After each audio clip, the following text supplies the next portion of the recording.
Donc, un vecteur est normal à un plan s'il est orthogonal à deux vecteurs directeurs de ce plan, et deux vecteurs directeurs qui constituent une base de ce plan, c'est-à-dire deux vecteurs directeurs non collinéaires. Effectivement, prenons ce plan, ces deux vecteurs-là sont collinéaires, donc ils sont tous les deux des vecteurs directeurs du plan, vu qu'ils appartiennent au plan, mais on ne peut pas dire qu'ils forment une base de notre plan. Le plan ne peut pas être défini par ces deux vecteurs. Ces deux vecteurs définissent la même direction, donc en fait, ils définissent une droite finalement. Et donc si un vecteur est orthogonal à deux vecteurs du plan qui forment une base de notre plan, alors ce vecteur est normal à notre plan. Et c'est comme ça qu'on va pouvoir répondre à ce type de question.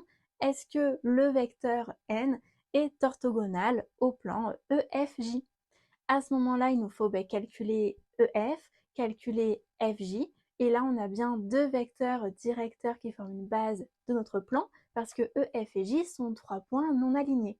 Trois points non alignés définissent aussi un plan. Donc si je forme deux vecteurs avec trois points non alignés, forcément j'ai deux vecteurs non collinaires. Bon, une fois qu'on a calculé nos deux vecteurs directeurs de notre plan, je peux faire le produit scalaire de chacun de ces vecteurs avec n. Et à ce moment-là, si je trouve 0 à chaque fois, ça veut bien dire que le vecteur n est orthogonal à chacun de ces vecteurs et donc qu'il est normal au plan.